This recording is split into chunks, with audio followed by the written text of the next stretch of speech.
कथित जान से मारने की धमकी पर प्रतिक्रिया देते हुए निर्दलीय सांसद पप्पू यादव ने कहा कि सरकार इस मामले पर कुछ नहीं कर रही है। वहां एक महासचिव और कुछ अधिकारी थे जिन्होंने मुझे रोकने की कोशिश की। मेरे पास उनके ऑडियो टेप हैं। कुछ अधिकारी अस्पताल घोटाले के मामले में शामिल थे, जिसे मैं संसद में उठाऊंगा।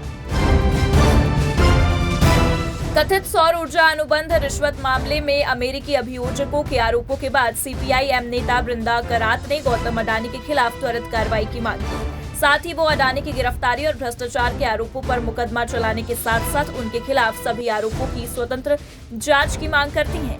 उन्होंने हिंडनबर्ग खुलासे के बावजूद अडानी का बचाव करने के लिए प्रधानमंत्री नरेंद्र मोदी के नेतृत्व वाली भारत सरकार की आलोचना भी की है।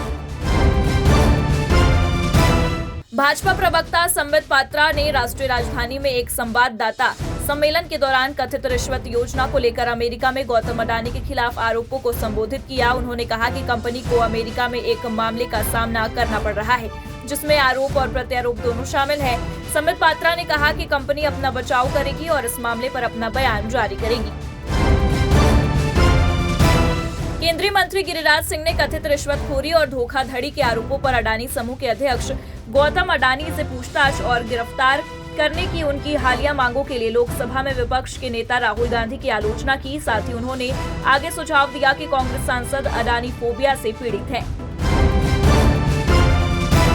भाजपा ने हावेरी नगर में होसमानी सद्दपा सर्कल में किसानों की जमीन जब्त करने के वक्फ बोर्ड के प्रयासों की निंदा करते हुए कर्नाटक में कांग्रेस के नेतृत्व वाली राज्य सरकार के खिलाफ विरोध प्रदर्शन शुरू किया है। विवाद विजयपुरा जिले के होनवाड़ा गांव में लगभग 1200 एकड़ भूमि पर वक्फ बोर्ड के दावों पर केंद्रित है, जिसे अधिकारी एक ऐतिहासिक धार्मिक स्थल शाह अमीनुद्दीन दरगाह के स्वामित्व के तहत नामित करना चाहते हैं। जम्मू कश्मीर के मुख्यमंत्री उमर अब्दुल्ला ने कहा कि चुनाव के बाद जमीनी हालात का जायजा लेने के लिए आज हम पूछ आए थे।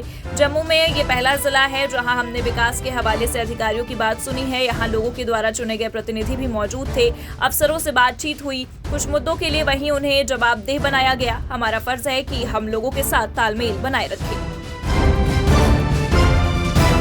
कथित सौर ऊर्जा ठेका रिश्वत मामले को लेकर आरजेडी सांसद मनोज कुमार झा ने बीजेपी पर जमकर हमला बोला। उन्होंने बीजेपी पर हमला बोलते हुए कहा कि ये चिंता की बात है कि हमारे देश के वित्तीय संस्थान अडानी की कार्यशैली पर अब तक चुप हैं।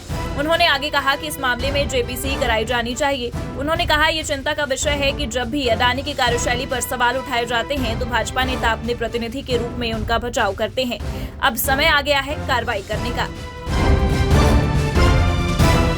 यूपी उपचुनाव को लेकर सियासी पारा हाई चल रहा है। इसी बीच नेताओं की लगातार प्रतिक्रिया भी सामने आ रही है। वहीं अखिलेश यादव ने कहा, क्या पुलिस प्रशासन और आयोग की जिम्मेदारी होती है कि ज्यादा से ज्यादा वोट डले?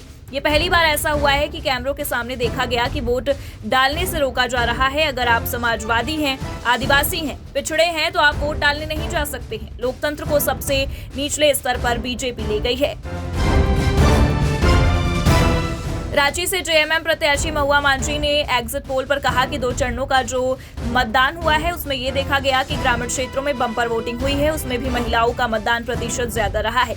ग्रामीण इलाकों में जो मतदान हुआ है वो हमारे पक्ष में है। अंतिम व्यक्ति तक विकास का लाभ पहुंचाने का प्रयास हमारी सरकार ने किया है, जो बात लोगों को अच्छी लगी है।